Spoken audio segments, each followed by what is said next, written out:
Mesdames, Messieurs, bonsoir. Merci de nous rejoindre dans ce numéro de grand jury de ce jeudi 14 février.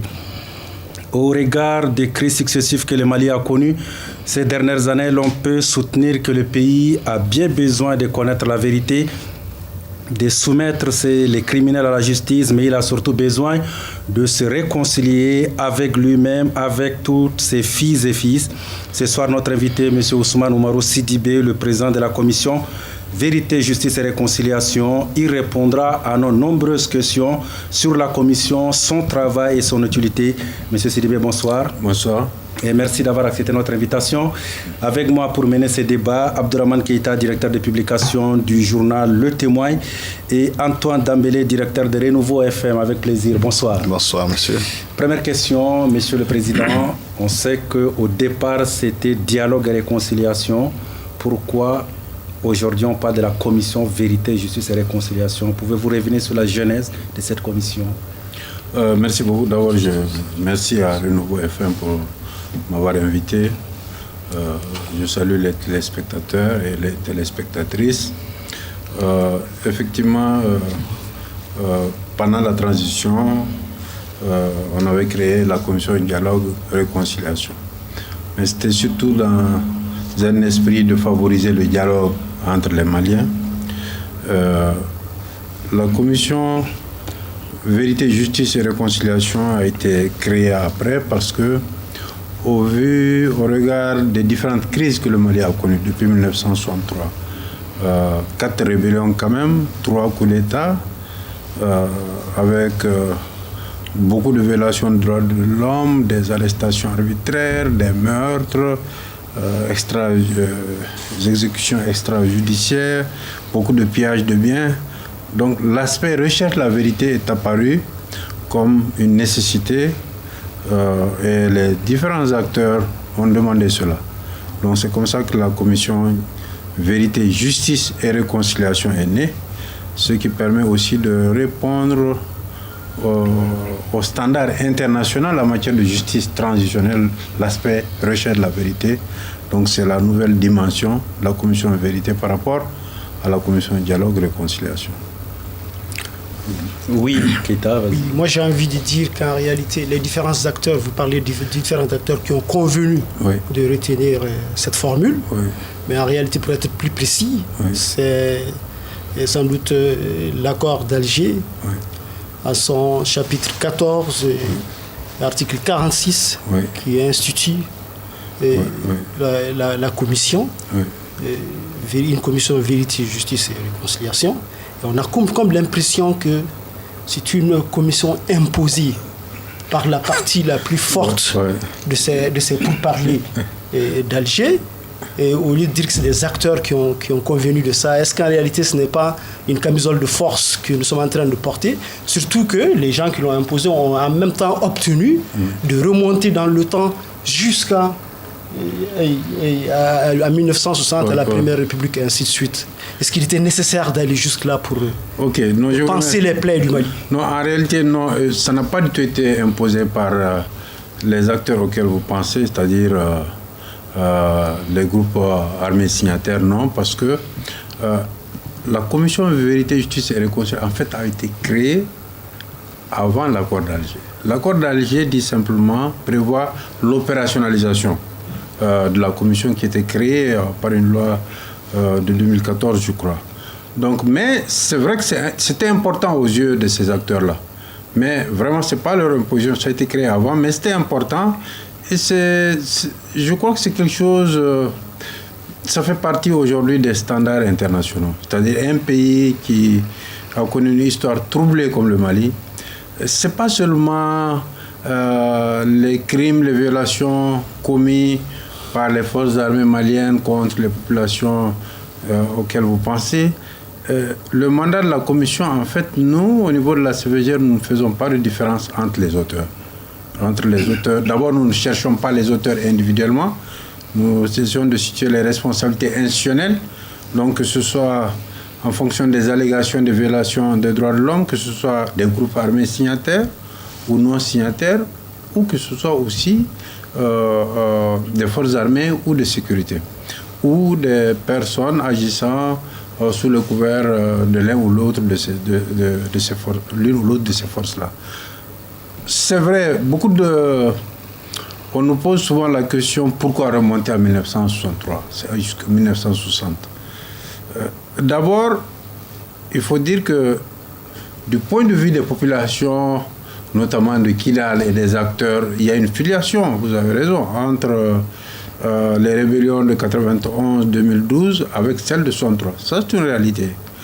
Mais pour comprendre la crise malienne en elle-même, je pense qu'il est nécessaire de remonter en 63. Les racines, certaines de ces racines remontent en 1963.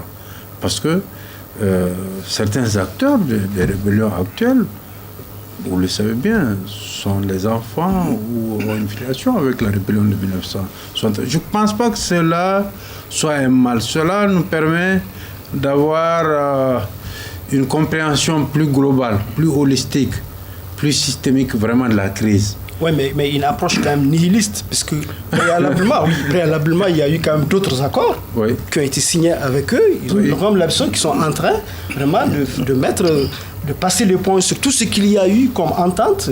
Donc, par exemple, dans les années 90, le pacte national a eu lieu, a tenu compte, je me rappelle de tout cela. Les accords de Tamaracet ont tenu compte effectivement des épisodes antérieurs pour être signés.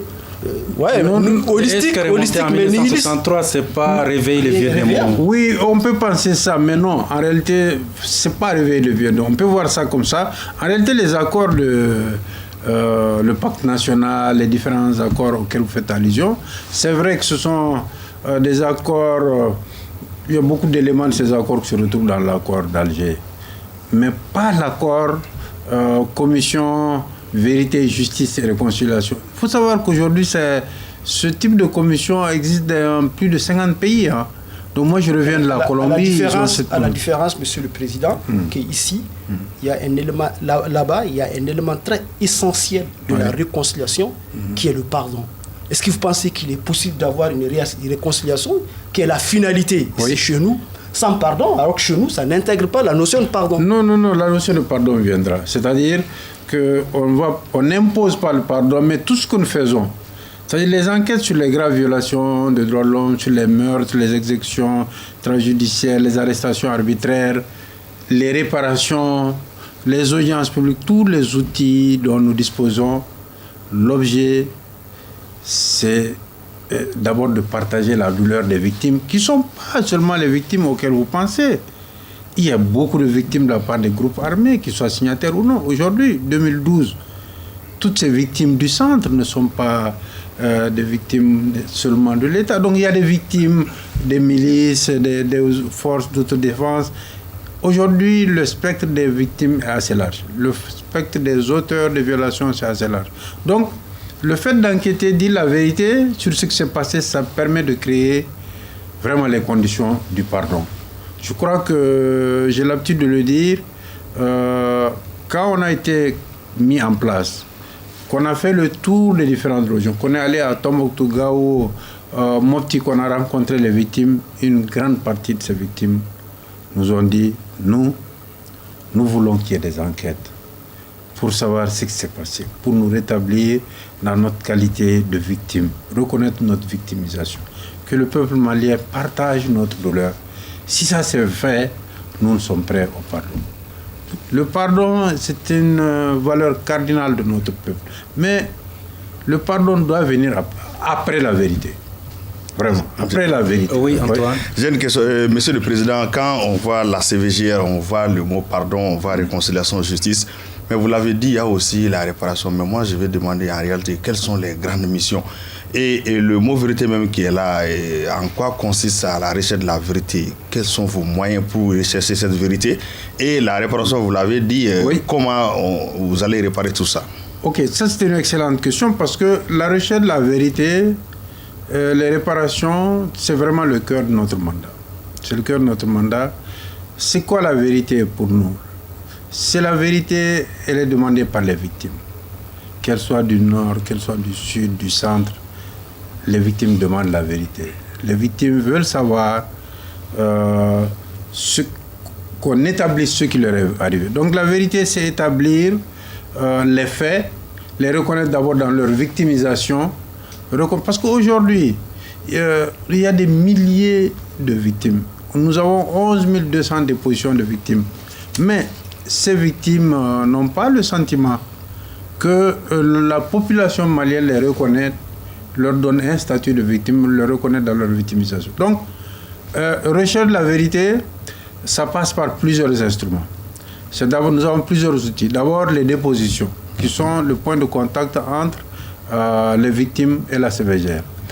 Dans nos antennes, quand une victime arrive, elle vient... Est-ce que selon vos tirs, ce ne sont pas d'abord des présumées victimes, puisqu'ils ne sont victimes? Ah oui, bon, on peut dire... Bon, nous parlons beaucoup de présumés auteurs, mais pour les victimes, nous ne les regardons pas avec une méfiance. Mais est-ce que vous avez les moyens de vérifier ça? Quelqu'un qui vient déposer, est-ce qu'en réalité, est-ce qu'il a été victime ou pas? Est-ce que vous avez des mécanismes de vérification?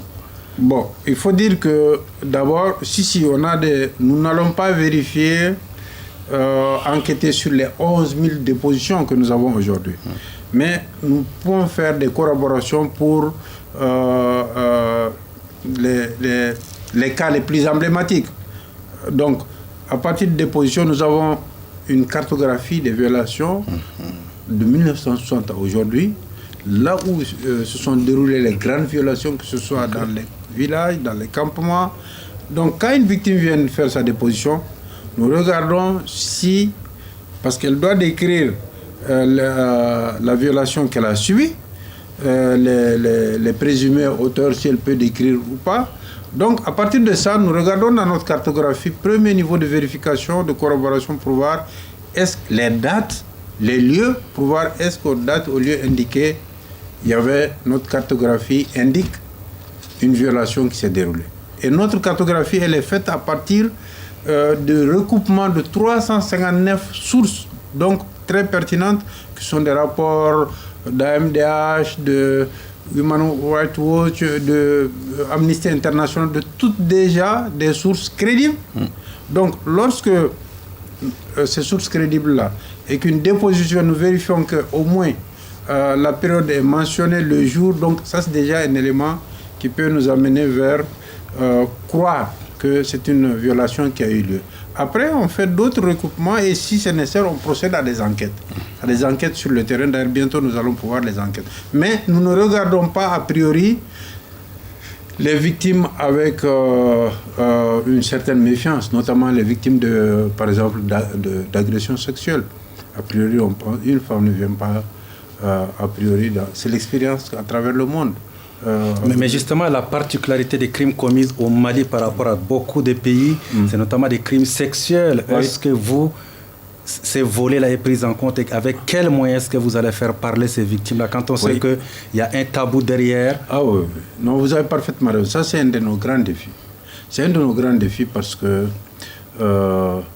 il y a beaucoup de femmes, il y a plus de femmes que d'hommes qui viennent faire des dépositions, mais ce ne sont pas nécessairement des violences sexuelles. Les femmes viennent quand c'est leurs enfants qui sont des victimes, leurs maris et tout ça. Mais les violences sexuelles, il y a beaucoup de réticence. Nous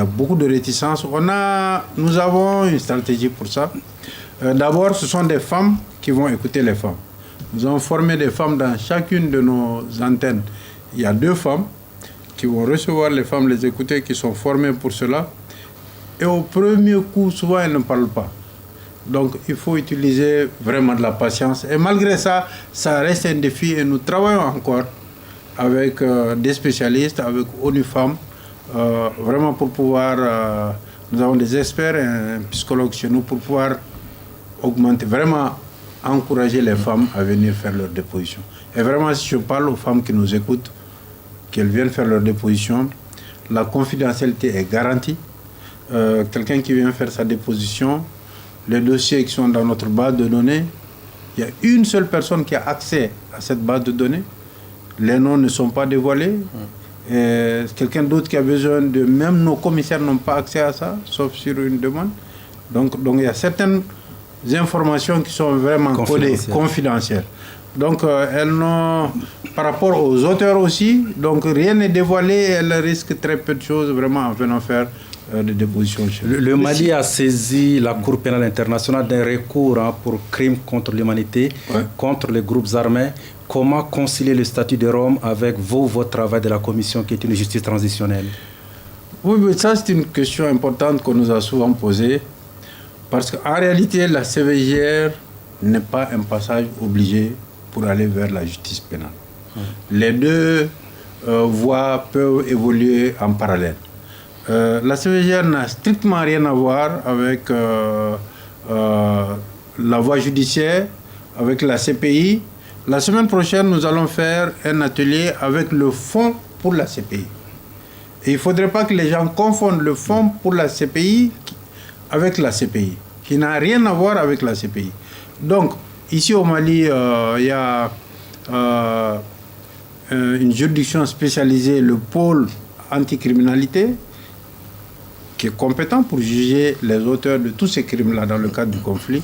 Mais nous ne jugeons pas, nous ne cherchons pas les auteurs, nous essayons, lorsque c'est possible, de situer les responsabilités institutionnelles pour savoir quel est le groupe qui a commis. Est-ce que c'est l'armée? Est-ce que c'est tel groupe? Est-ce que c'est tel autre groupe? Lorsque nous le pouvons. Mais c'est surtout, nos enquêtes visent les victimes elles-mêmes, selon les besoins vraiment des victimes. Donc les deux voies sont conciliables. Mais il faut réparation quand même. Comment est-ce que, à vous entendre, on peut penser qu'un criminel, on peut accuser un criminel peut se voir librement accorder le crédit de circuler librement? Bon, s'il ne doit pas passer devant la justice, à quoi va servir cette vérité devant la justice? Non, c'est-à-dire, c'est ce que j'ai dit. L'objet de leur, ce que je sache, c'est surtout les victimes et non pas les auteurs. Surtout les victimes, ce n'est pas les auteurs. Les auteurs, il y a la justice pénale qui s'occupe des auteurs. On a créé un pôle judiciaire anticriminalité, je crois qu'il doit être ici en commune 5, avec un procureur spécial qui est chargé des poursuites contre ces auteurs. Oui, exactement. Et la CPI également. Mais nous ne travaillons pas pour la justice pénale. Nous travaillons pour que les victimes établissent la victimisation des victimes, enfin des personnes qui ont été frappées par cela, et établir une liste complète des victimes et proposer des réparations. Voilà, c'est ça notre... Et proposer aussi faire des recommandations pour la non-répétition du conflit. Donc, aller vers une réconciliation durable. Oui, effectivement, c'est là que la question du conflit devient très intéressante, puisqu'on a l'impression que la CPI vient comme un grain de sable. Si, par exemple, des auteurs, des présumés auteurs, dont les affaires sont connues de la CPI, sont libérés, pour, comme on l'a vu souvent avec la CPI, on a vu que les cas où les gens ont été petits. Est-ce que le pardon est possible au niveau national? Ces gens-là qui ont été libérés au niveau international. Vous voyez, c'est ça un peu la... Non, je vois. C'est-à-dire que bon là, je sors un peu... je peux donner un avis là-dessus, mais ça sort des compétences de la CVJR. C'est vrai que, en fait, la justice transitionnelle, c'est un tout. Il y a une partie des victimes qui veulent que les auteurs soient recherchés et jugés. Ça, c'est une réalité. Lorsqu'on a rencontré les victimes sur le terrain, il y a une partie des victimes qui se contenteraient du fait qu'on les reconnaisse dans leur statut. D'autres veulent des réparations, mais il y a quand même des victimes qui veulent que les auteurs soient recherchés et poursuivis. Que ce soit devant les juridictions maliennes ou devant la CPI. Et c'est ça, nous, CVJR, ça sort de notre compétence. Et c'est ça la compétence du... Et c'est un élément pour répondre précisément à votre question. C'est clair que ça envoie un message quand même de responsabilité. Ça aide vers le pardon et la réconciliation d'une certaine façon. Donc là, je suis d'accord avec toi. Le message d'impunité n'est jamais bon dans une situation comme ça. On ne peut pas juger tout le monde. Il y a certains qui ne retrouvera jamais. Il y a des étrangers. Mais on ne peut pas ne pas juger tout le monde. S'installer dans l'impunité non plus n'est pas une solution. Oui, mais parce que, Monsieur le Président, vous avez parlé... C'est un avis vraiment. Vous avez parlé un peu de votre fonctionnement, oui.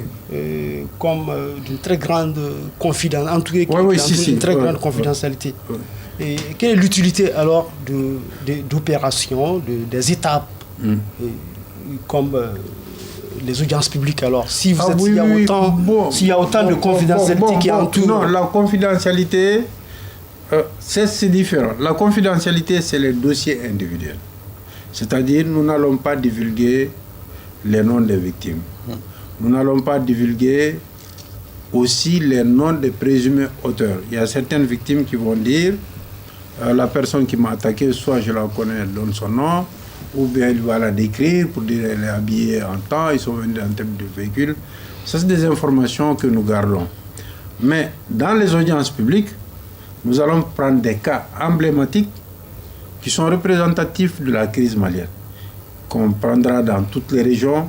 On trouvera des cas où tous les types d'auteurs présumés sont représentés, où les types de victimes sont représentés, pour que on ne soit pas accusé vraiment un exemple de cas emblématique de la crise malienne, si vous, par exemple. Bien sûr, il y a des cas. Par exemple, le cas de... les cas emblématiques, les critères que nous prenons, c'est d'abord, le nombre de victimes qui sont concernées. Un cas qui concerne des dizaines de personnes, par exemple, ça c'est un élément vraiment... Ou un cas qui... Donc vous voulez parler d'échantillons représentatifs ou qui a ému l'opinion malienne, par exemple le cas du massacre d'Aguelhok, ça c'est un cas emblématique. Le cas, par exemple, en 91 de Bamba, c'est un cas emblématique, c'est un village un peu martyr. Le cas de Kelsouk à Gao, c'est un cas emblématique. Tout le monde... Donc, vous voyez, ce sont des cas comme ça qui restent dans l'opinion, qui ont été pratiquement un peu des massacres d'une certaine façon, où plusieurs personnes sont concernées.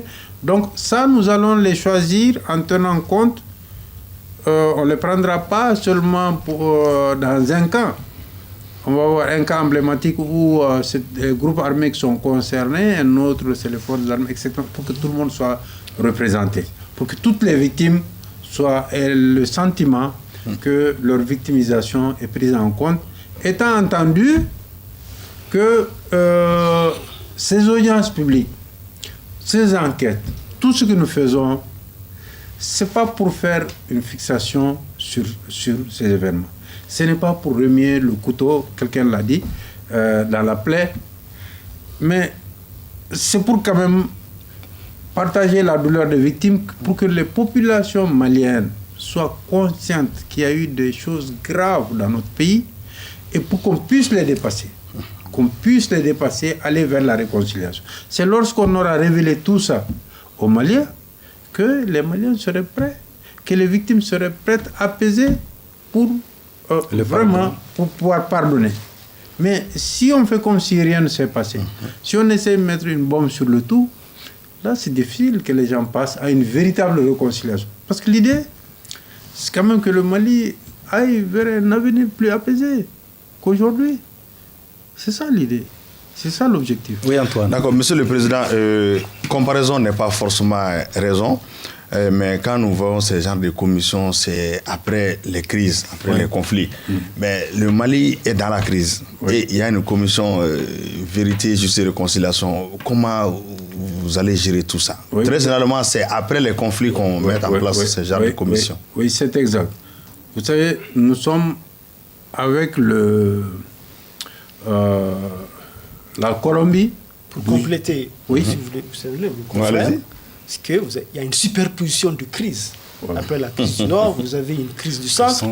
Et on a comme l'impression que la crise du centre est venue quand vous avez été installé. Après, c'est vrai.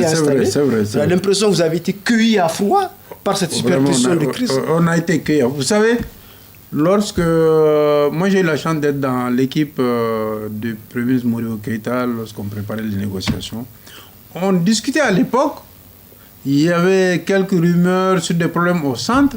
On discutait à l'époque de savoir, il y a des gens qui se posaient la question, est-ce que cette question du centre-là, c'est quoi? Est-ce que c'est du sérieux? Les 90% des gens, on a conclu, non, c'est rien. Il n'y aura jamais de problème au centre. On n'a pas vu venir. On n'a pas vu venir. on n'a pas vu venir. En 2014, on ne pensait pas que le Mali pouvait connaître une telle situation dans le centre. Donc, c'est pour vous donner raison. Donc, on ne voyait pas ça venir et ça on a été cueillis à froid, comme vous dites. Et donc, dans les autres pays, comme vous avez dit, les commissions de vérité sont mises en place après le conflit. Nous, la commission de vérité a été créée en 2014, opérationnalisée à partir de l'accord d'Alger, vous avez raison, en pensant qu'après la signature de l'accord, il y aura la paix. Il y aura la paix. Malheureusement, le conflit est parti de plus belle, a touché de nouvelles régions et est devenu un conflit intercommunautaire dans certaines zones, le centre malheureusement. Et donc, ça compliquait beaucoup notre tâche. Mais dans ce cas, comment vous gérez? On gère, on met en place des stratégies, c'est-à-dire on met en place des équipes mobiles, mais ce n'est vraiment pas facile. On met en place des équipes mobiles, on essaye avec le soutien de certaines zones, amener certaines victimes dans les capitales régionales pour prendre leur déposition, mais réellement ce n'est pas une situation facile.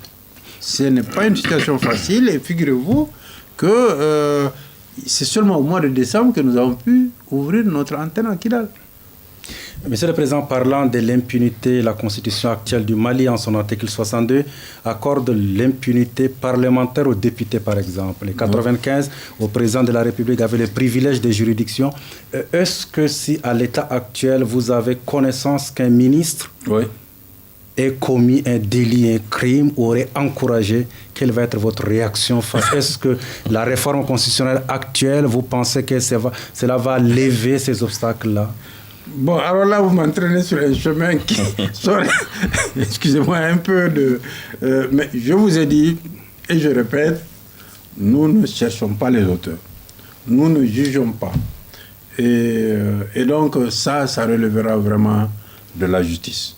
Lorsque, si un député est cité, peut-être que s'il appartient à un groupe armé, si lui-même est... Donc, c'est ce groupe qu'on établit là les responsabilités institutionnelles. Ou s'il appartient à l'armée, bon, j'espère que non. Donc, mais ça, c'est une hypothèse un peu d'école quand même. Oui, mais est-ce que moi, je peux rebondir un peu sur la question pour demander autre chose? Effectivement, vous avez cité des cas emblématiques qui sont réellement des cas emblématiques. Le cas d'Aguelok, le cas de Bamba... le camp de Kelsouk, ainsi de suite. Est-ce que dans votre fonctionnement, quelles sont les libertés et les droits dont vous disposez pour connaître la vérité sur tout ça? Autrement dit, c'est tous ces épisodes-là. Autrement dit, est-ce que le secret d'État vous est opposable? Non. D'abord, je dois dire la CVGR est une commission indépendante. La loi de création de la CVGR dispose que vous n'êtes, excusez-moi, rattaché à aucun ministère? On est rattaché vraiment pour la gestion de notre budget au ministère de la Réconciliation. Mais la loi... Est-ce que ça ne réduit pas vos marges? Ça ne réduit vraiment pas. Pourquoi? Je vais vous dire pourquoi. Ça ne réduit pas. Il faut bien qu'on soit rattaché quelque part pour même pour soumettre nos rapports, même pour notre budget, même tout ça. Ce n'est pas du tout une gêne. Souvent on me pose cette question. Parce que la loi qui crée la CVGR dispose clairement que la CVGR ne reçoit d'instruction de la part d'aucune autorité, et quelle qu'elle soit. Et je vous dis, depuis que nous avons été créés, et jusqu'à la date d'aujourd'hui, nous n'avons jamais reçu ni d'instruction, ni demande d'explication, ni demande d'information, ni pression de la part d'un ministre. Mais est-ce que c'est pas parce que vous n'avez pas effectivement encore commencé à faire? Vous n'avez peut-être pas atteint les processus. Vous n'avez pas encore franchi les Rubicons qui existent peut-être. Bon, non, vraiment, je suis persuadé que ce ne sera pas le cas. Pourquoi? Parce que, en réalité, ce qui pouvait être difficile, c'est si on cherchait les auteurs et les juges. Mais je crois que tout le monde a intérêt aujourd'hui. Peut-être souvent les gens ne le savent pas. Et je profite vraiment de votre micro pour le dire. En réalité, tout le monde a intérêt, en fait, à ce que la vérité soit connue. Que ce soit quelque chose de commis par un groupe armé ou même par les forces armées, c'est nécessaire qu'il y ait la vérité. Parce que c'est cette vérité qui va nous permettre de dépasser cette situation et d'ouvrir les cœurs vers une réconciliation.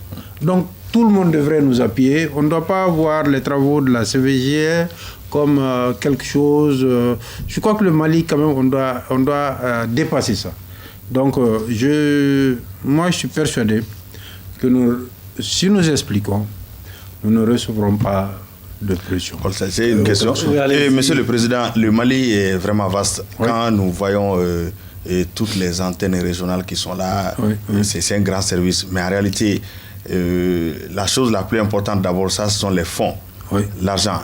Est-ce qu'en réalité, oui, l'État vous dites que vous êtes rattaché au ministère de la Réconciliation, mais est-ce que vous avez d'autres partenaires qui vous soutiennent financièrement, matériellement? Tout à fait. D'abord, l'État, le gouvernement, nous avons un budget. L'État prend en charge tous les salaires, les indemnités, de tout. Nous sommes plus d'une centaine de personnes. Commissaires, chargés de mission, antennes, tous ceux-ci sont payés sur le budget d'État, qui prend en charge tous nos fonctionnements, nos véhicules, le fonctionnement des antennes. Ça, c'est une première chose. Ça, je dois le dire. Deuxièmement, nous avons des partenaires. Nous avons la GIZ. Nous avons la MINUSMA qui nous transporte partout où nous partons et qui a un projet pour nous soutenir. Nous avons Avocats sans frontières Canada. Nous avons ONU Femmes. Nous avons également l'UNICEF. Par le passé, la coopération suisse également nous a soutenus. L'Union européenne a fait des études pour nous. Donc, nous avons un soutien. Surtout, les partenaires, c'est un soutien technique.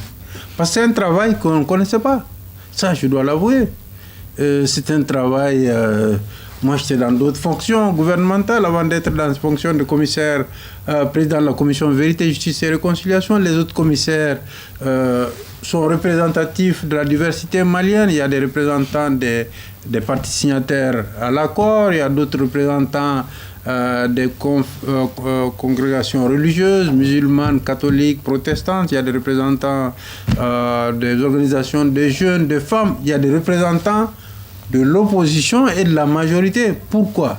Parce que le travail que nous faisons, c'est un travail pour les générations futures.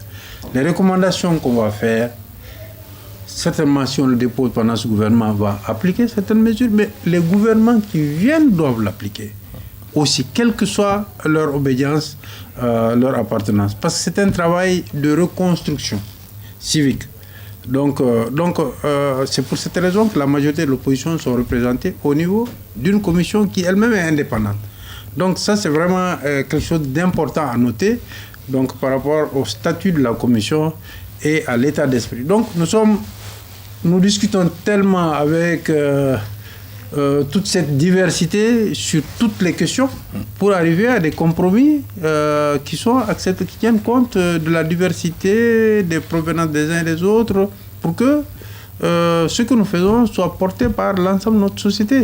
Oui, mais tout ce que vous avez eu comme moyen, pour quel résultat aujourd'hui? Si on fait mal, le résultat obtenu, qu'est-ce que vous avez? Est-ce que les moyens utilisés sont aujourd'hui en adéquation avec les résultats obtenus? Alors, je dois vous dire que les observateurs étrangers, franchement, et certains ont eu à le dire, Alioune, celui qui l'a précédé, d'autres organisations à travers le monde ont reconnu très modestement l'importance du travail et des résultats que nous avons obtenus. Parce que lorsqu'on était créé dans cette insécurité, peu de gens misaient sur même le démarrage de la commission.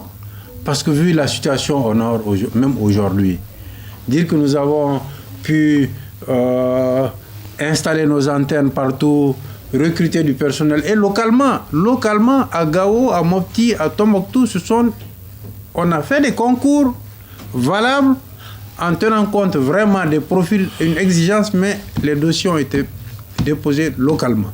À Kidal, c'est la même chose. À Menaka, c'est la même chose. Donc ça, c'est un premier succès. Le deuxième aussi pour lequel moi je suis personnellement vraiment réconforté, c'est que le fait que les représentants des groupes signataires soient dans notre commission, c'est atypique. Tout le monde nous a dit non, ça ne va pas marcher. Parce que eux, avec vous n'allez jamais pouvoir vous entendre. Chacun va tirer de son côté. Aujourd'hui, nous avons pu créer un climat de travail où personne n'est commissaire de la communauté qui l'a envoyé, mais vraiment nous travaillons pour les victimes et pour le futur, pour un Mali futur. Tout le monde, au niveau de la commission en tout cas. À partir du moment où les commissaires sont mandatés chez nous, ils ne représentent plus que ce soit les groupes armés ou tel. Ils représentent vraiment la société malienne dans sa diversité. Sur le plan plus même du fond de notre travail, nous sommes quand même 11 000 dépositions et vraiment qui sont faites dans les règles de l'art. Tout ce personnel, on l'a formé de manière très professionnelle. Et les victimes qui viennent là, il y a peu de chances. Vraiment, ce sont vraiment, chacune des positions est un récit. Est un récit qui peut nous aider à faire l'histoire de ces crises-là. Et parmi, là je vais regarder un peu, mais parmi les dépositions qu'on a, il y a parmi eux des personnes qui sont du fait du conflit, du fait de leur fait de victimisation, qui sont dans un état d'accompagnement médical. Et il y a 82 victimes même psychologique. Psychologique aussi. Il y a 82 victimes aujourd'hui. Nous avons passé une convention avec l'ANAM, l'Agence nationale d'assistance médicale, qui prend en charge totalement ces victimes-là pour leurs soins, pour les laboratoires, pour tout. Donc ça, c'est déjà, ils sont en train d'être suivis médicalement.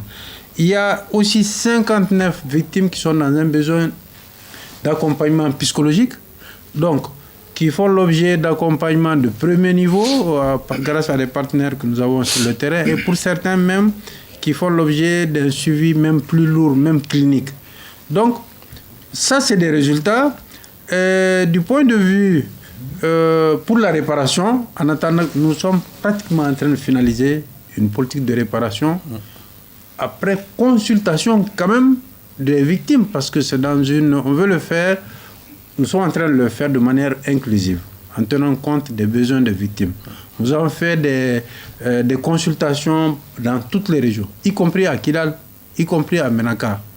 On n'a pas médiatisé tout ça parce que c'est pour protéger un peu les victimes, on ne voulait pas les montrer, mais on a fait dans toutes les régions. Et d'ici la fin du mois de mars, nous comptons finaliser une politique de réparation avec un avant-projet qu'on va pouvoir partager maintenant avec l'ensemble de la population malienne, avec le gouvernement. D'accord. Monsieur le Président, excusez Abdraman. Parlant de médiatisation, ce que peut vous demander, c'est que vous faites pour que vos potentiels cibles sachent que vous êtes un recours. Oui, alors. Bon, là, ce n'est jamais suffisant. On a le sentiment que vraiment, on communique peu.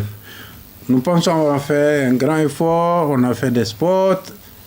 Quand même, on a fait un effort par rapport à beaucoup. C'est que tous nos spots, on les a fait dans les différentes langues nationales parlées dans ces régions. On en a fait en Bambara, en Tamashek, en arabe, en Soreille, en Peul. Tous les spots plus en français. On les a dans toutes ces langues-là. Donc, alors, vous-même, vous avez vu, j'étais avec vous pour une conférence de presse il n'y a pas longtemps. Vous-même, vous avez animé encore une conférence de presse. Donc, nous faisons ce qu'on peut, mais apparemment, ce n'est pas suffisant parce que la communication, en tout cas, reste un défi. Et c'est pour cette raison que je vous remercie beaucoup, le Nouveau FM, pour m'avoir donné l'opportunité, franchement, aujourd'hui, d'être dans vos studios et de pouvoir encore expliquer, parler vraiment aux victimes. Ok, merci, Monsieur le Président. Moi, j'ai une question. En regardant ça, vous avez cité les résultats comme Abdraman l'avait posé. Mais à côté de ces résultats-là, est-ce que vous avez des perspectives? Oui, nous avons des perspectives. Je peux en citer peut-être 2 ou 3. La première, c'est les audiences publiques.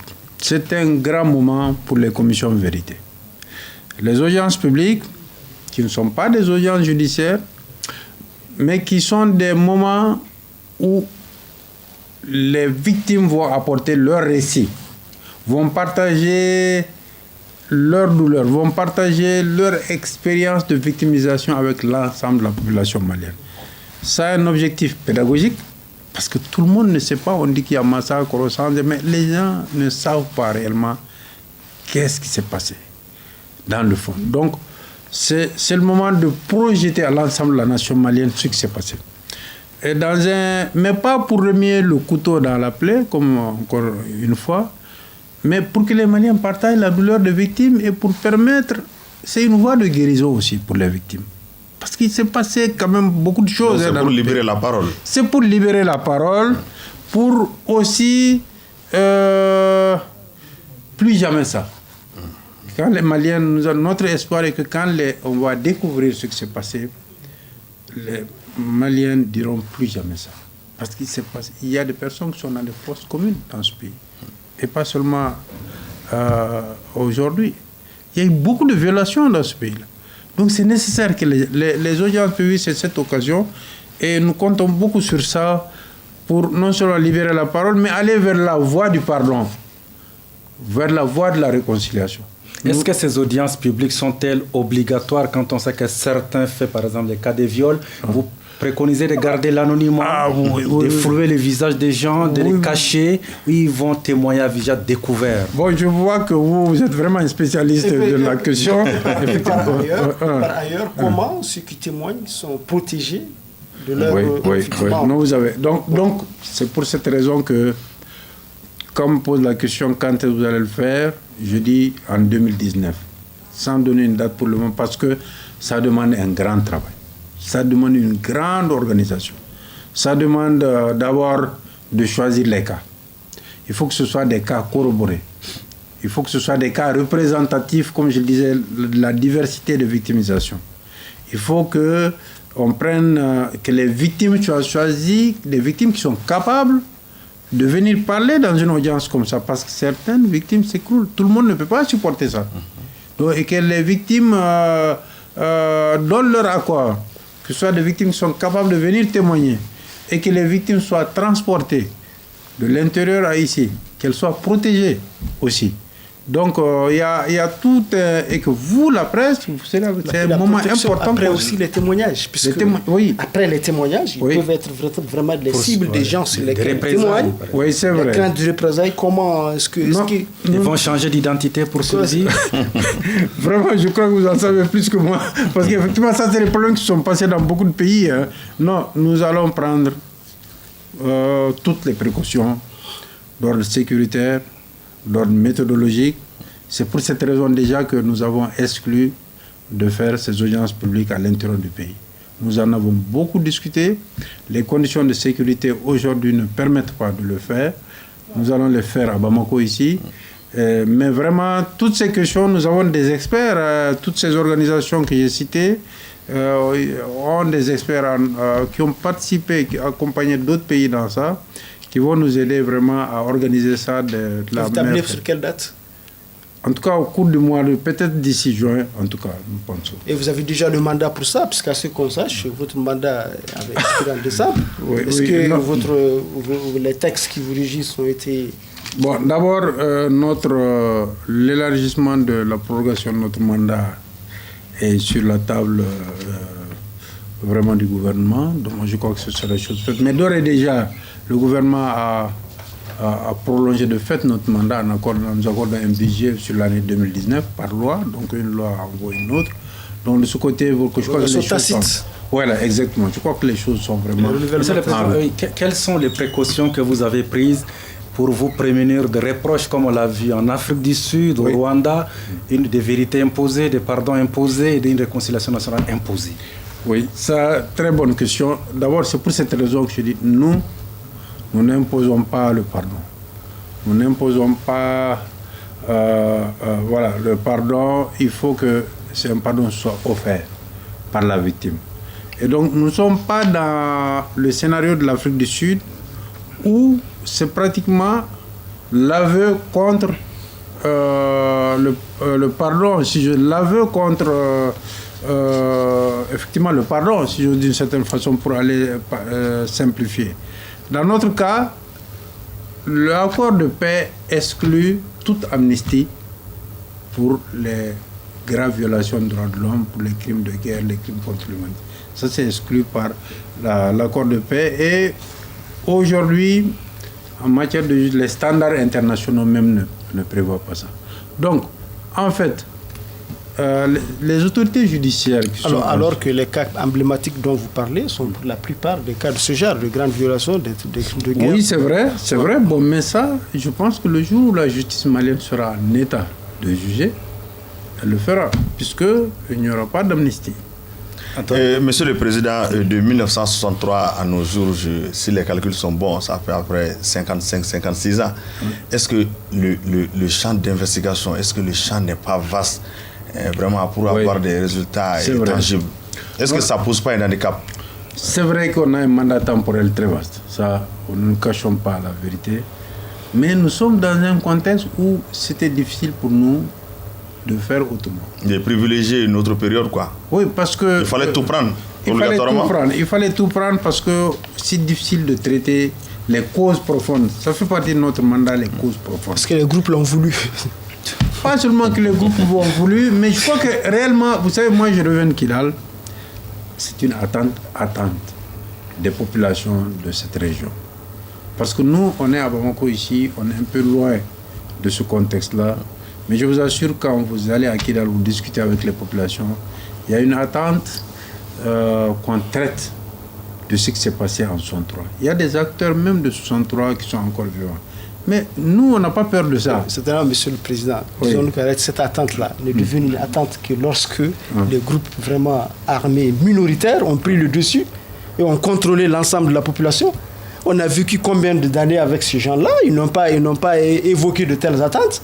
Il a suffi qu'il y ait ce problème-là, des minoritaires viennent, en imposent à la majorité pour que cette attente-là devienne vraiment ait plus d'ampleur qu'elle n'en avait. Non, je crois qu'il ne faut pas voir les choses un peu comme ça. Je crois que moi, depuis que je suis dans ces fonctions, ce que j'ai appris là-dedans, c'est que souvent, quelquefois, en discutant avec les gens, je pense que on peut... C'est-à-dire, il faut désarmer les esprits.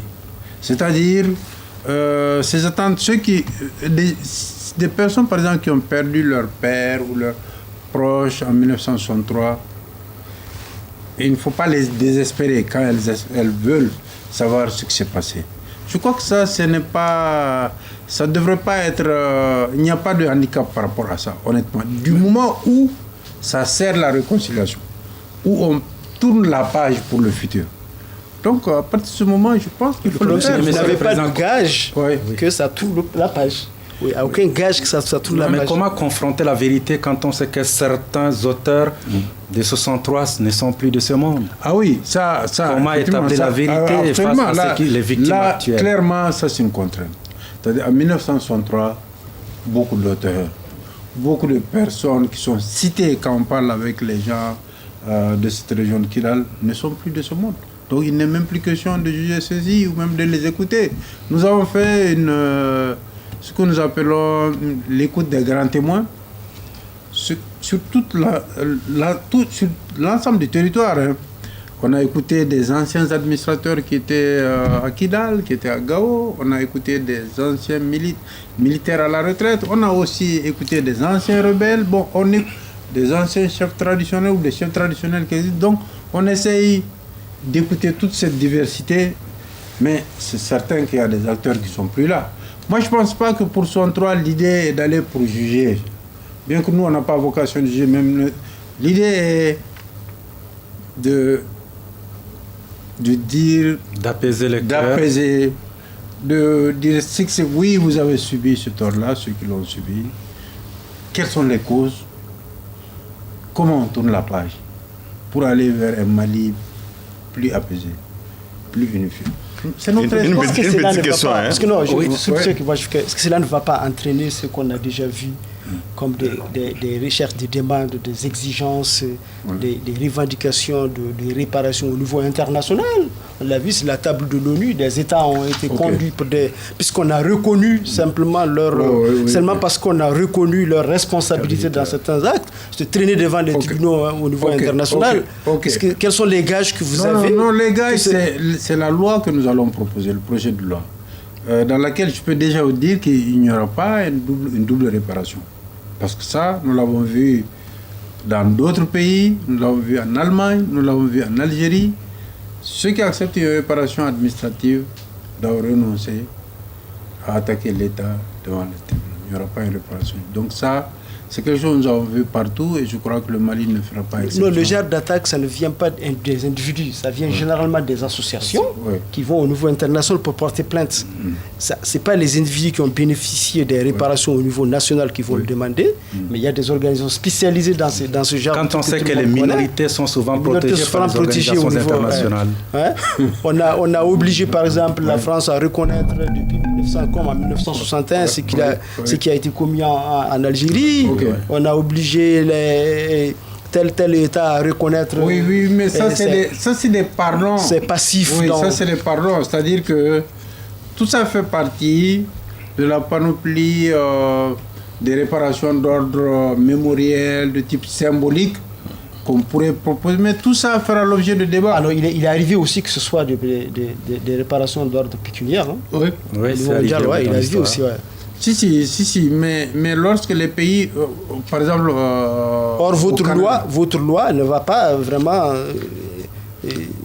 surplomber les lois internationales telles qu'on le sait. Non, on tiendra compte de l'expérience internationale.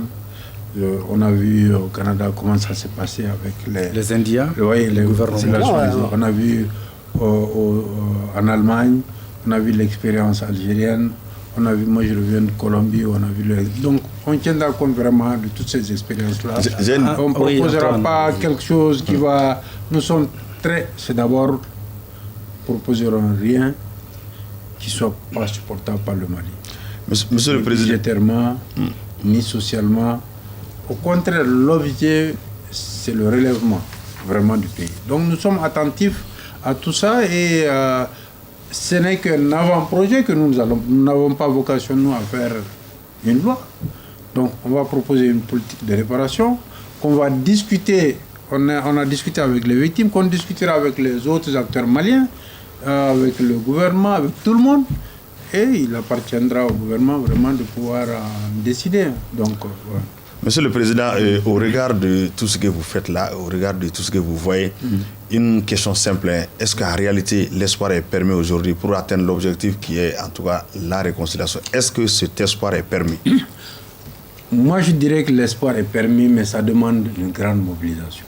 Mais quand il y a un mais, ça devient un problème. Oui, non, il y a un mais, c'est-à-dire... oui, mais ça demande une mobilisation. Et c'est pour cette raison que des émissions comme ça, comme la vôtre, nous aident dans ça. Il faut une prise de conscience des Maliens de ce qui s'est passé. Et c'est ça, dans tous les pays que moi j'ai visités, la grande faiblesse. Que la société civile malienne m'excuse, il faut un grand travail, mais en Allemagne, au Canada, en Colombie, ces pays que j'ai visités, la société civile porte la réconciliation. Et elle est beaucoup plus organisée, beaucoup plus forte, avec plus de moyens. Et c'est ça, nous, CVJR seuls, nous ne pouvons rien faire. Nous pouvons... on fera notre travail. Mais quelle peut être la part de la société civile? La société civile doit elle-même... elle était sur le terrain avant nous. Elle doit venir en soutien à la CVJR. Elle doit venir en soutien à tout ce que nous faisons. Parce qu'après, nous, on va déposer un rapport, on ne sera plus là. Ces recommandations, le gouvernement va mettre en place une structure pour les mettre en œuvre, mais c'est la société civile qui doit porter tout ça, parce que la réconciliation, ça va prendre des décennies. Ça va prendre du temps. La diversité, le respect des diversités, pour que, par exemple, il n'est pas normal que quand il y a une crise, que certaines communautés soient obligées de quitter Bamako pour partir. Donc tout ça, il faut que les gens prêtent attention à ça. Justement, est-ce que ces problèmes fonciers, vous en avez pris en compte? Non, pas vraiment les problèmes. Bon, les problèmes, si d'une certaine façon, parce que les conflits communautaires, intercommunautaires font partie de notre mandat. Et déjà, des premiers éléments que nous avons, par exemple la crise au centre, il y a beaucoup. On a vu des gens déplacés, des villages entièrement déplacés. Il y a beaucoup de problèmes fonciers. Il y a le système, vous savez, dans notre pays, par exemple, moi quand j'étais rentré à l'école, en 1963, on était 3 500 000. Donc, ça ne me rajeunit pas. On était 3 500 000 Maliens. Aujourd'hui, nous sommes 18 millions. Et nous sommes sur le même territoire. Le bétail a été multiplié par peut-être 3, 4, 5. On a défriché partout, l'agriculture itinérante. Donc, ça ne peut pas ne pas poser de problème au niveau des communautés. Donc, il faut penser, par exemple, une des voies, c'est qu'il faut qu'on pense à une agriculture intensive, plutôt qu'on ne peut pas continuer ce même type d'agriculture, moderniser D'accord, il nous reste pratiquement 4 minutes. Oui. Monsieur le Président, une question, je vous passe la parole tout à l'heure, Keita. Oui, mais parlant des expériences d'autres pays dont vous êtes inspiré, notamment la Colombie, peut-être aussi le Rwanda.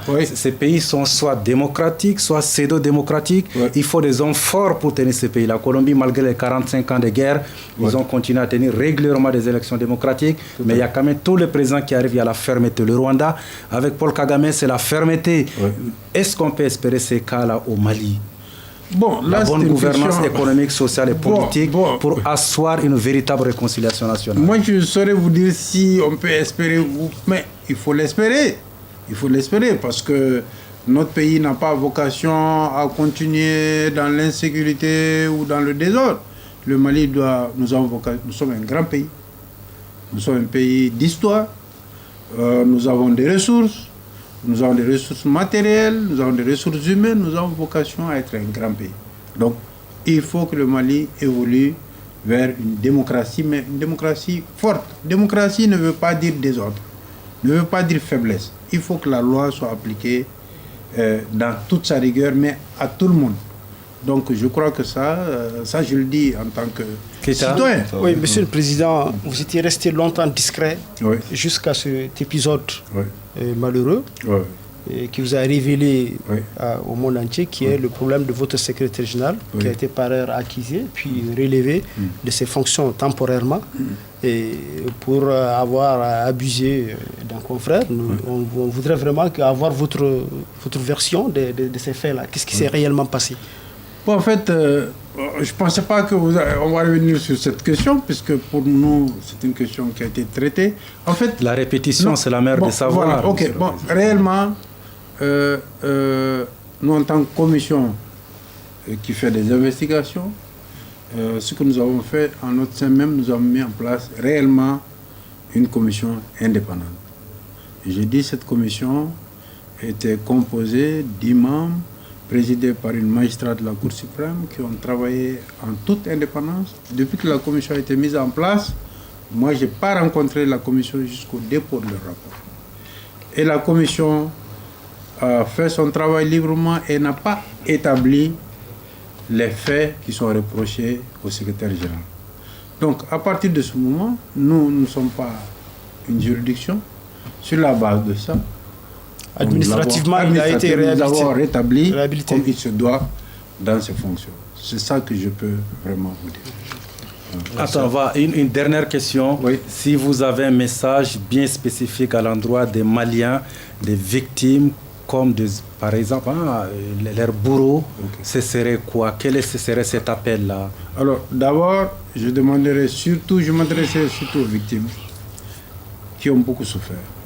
Ce que j'ai vu dans le centre, à Koulougou et dans d'autres zones, c'est insoutenable. Je ne pouvais pas penser, et vous non plus d'ailleurs, je suis persuadé, que ça pouvait arriver à notre pays, dans notre pays. On pensait que ça c'était dans d'autres pays. Les tueries, les actes insoutenables que nous avons rencontrés, ça, ce n'est pas le Mali. Je ne sais, un jour, on comprendra ce qui s'est passé. Nous-mêmes, nous travaillons là-dessus pour comprendre.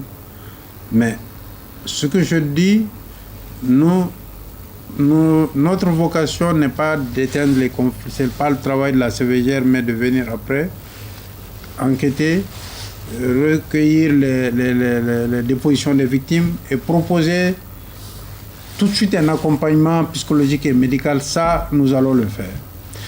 Mais les victimes, je leur demande beaucoup de patience. Parce que tout ce processus est long. Ceux qui ont depuis 1991, avant, ceux qui ont perdu des biens, ceux qui ont de leurs proches, sont impatients d'avoir des réparations. Nous travaillons activement là-dessus. Mais ce que je veux dire à l'ensemble des Maliens, nous, Commission Vérité, nous demandons aux uns et aux autres d'arrêter ces violences. D'arrêter ces violences dont, en réalité, même les auteurs probablement ne savent pas pourquoi. Les gens sont pris dans un vent de violence. Je crois que ça ne sert aucune cause. Et c'est ça qui va permettre, nous, de faire notre travail, de permettre aux uns et aux autres, à toutes les parties, à l'État, de pouvoir faire apaiser la situation et sortir de cette crise-là. Il faut arrêter, vraiment, c'est ça ma demande. D'accord, un mot d'espoir, hein, donc, mais une question, on appelle une autre toute rapidement. Ouais. Que voulez-vous que l'histoire retienne de vous? Quand je dis vous, la Commission Vérité, Justice et Réconciliation, en 20 secondes. Alors, ce que nous voulons qu'on retienne, c'est que d'abord, nous sommes une commission dédiée, totalement dédiée aux victimes, dédiée à la réconciliation, dédiée à la reconstruction civique du pays, et une commission totalement indépendante, non partisane, qui va traiter toutes les victimes de la même façon. Très bien, merci monsieur Ousmane Oumarou Sidibé. Je rappelle que vous êtes le président de la commission Vérité, Justice et Réconciliation nationale. Merci Keïta, merci Adambélé. Merci. Voilà, c'est la fin de ce numéro du Grand Jury. Merci à vous de l'avoir suivi. On espère vous retrouver jeudi prochain avec un autre acteur politique, social et économique. Très belle soirée.